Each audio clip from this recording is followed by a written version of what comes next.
ಜುಗ್ಳ ಗ್ರಾಮದಲ್ಲಿ ಭಾರೀ ಅಗ್ನಿ ಅವಘಡ. 12ಕ್ಕೂ ಅಧಿಕ ಅಂಗಡಿಗಳು ಬೆಂಕಿಗೆ ಆಹುತಿ.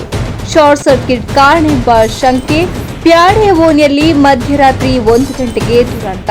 1 ಕೋಟಿಗೂ ಅಧಿಕ ಹಾನಿ ಅಂದಾಜು. ಅಂಗಡಿಗಳು ಸಂಪೂರ್ಣ ಸುಟ್ಟು ಕರಕಲಾಗಿವೆ.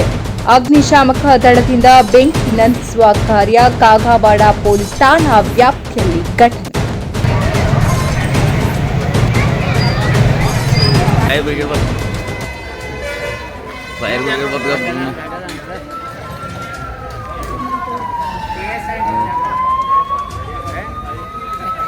फायर ब्रिगेड गाड़ी बताओ.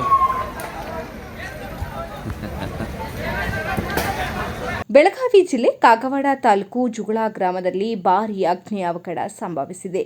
ಗ್ರಾಮದ ಪ್ಯಾಡೆ ಓಣಿಯಲ್ಲಿ ರಾತ್ರಿ ಸುಮಾರು 1 ಗಂಟೆ ಸುಮಾರಿಗೆ ಬೆಂಕಿ ಕಾಣಿಸಿಕೊಂಡು ಕ್ಷಣಾರ್ಧದಲ್ಲಿ ವ್ಯಾಪಕವಾಗಿ ಹರಡಿದೆ. ಈ ಅಗ್ನಿ ಅವಘಡದಲ್ಲಿ 12ಕ್ಕೂ ಹೆಚ್ಚು ಅಂಗಡಿಗಳು ಸಂಪೂರ್ಣವಾಗಿ ಸುಟ್ಟು ಕರಕಲಾಗಿದ್ದು, ವ್ಯಾಪಾರಿಗಳಿಗೆ ಅಪಾರ ನಷ್ಟ ಉಂಟಾಗಿದೆ. ಪ್ರಾಥಮಿಕ ಮಾಹಿತಿಯ ಪ್ರಕಾರ ಶಾರ್ಟ್ ಸರ್ಕ್ಯೂಟ್ನಿಂದ ಬೆಂಕಿ ಕಾಣಿಸಿಕೊಂಡಿರಬಹುದೆಂಬ ಶಂಕೆ ವ್ಯಕ್ತವಾಗಿದೆ. ಘಟನೆಯ ಮಾಹಿತಿ ತಿಳಿದ ತಕ್ಷಣ ಸ್ಥಳಕ್ಕಾಗಮಿಸಿದ ಅಗ್ನಿಶಾಮಕ ದಳವು ಹಲವು ಗಂಟೆಗಳ ಕಾಲ ಹರಸಾಹಸ ಪಟ್ಟು ಬೆಂಕಿ ನಂದಿಸುವ ಕಾರ್ಯದಲ್ಲಿ ತೊಡಗಿಕೊಂಡಿತು. ಆದರೆ ಆಗಲೇ ಅಂಗಡಿಯಲ್ಲಿದ್ದ ಸಾಮಾನುಗಳು ಬೆಂಕಿಗೆ ಆಹುತಿಯಾಗಿದ್ದು, ಅಂದಾಜು 1 ಕೋಟಿಗೂ ಅಧಿಕ ಮೊತ್ತ ಹಾನಿಯಾಗಿದೆ. ಈ ಘಟನೆ ಕಾಗವಾಡ ಪೊಲೀಸ್ ಠಾಣಾ ವ್ಯಾಪ್ತಿಯಲ್ಲಿ ನಡೆದಿದ್ದು, ಪೊಲೀಸರು ಸ್ಥಳಕ್ಕೆ ಭೇಟಿ ನೀಡಿ ಪರಿಶೀಲನೆ ನಡೆಸಿದ್ದಾರೆ. ಅಗ್ನಿ ಅವಘಡದಿಂದ ಗ್ರಾಮದಲ್ಲಿ ಆತಂಕದ ವಾತಾವರಣ ನಿರ್ಮಾಣವಾಗಿದೆ.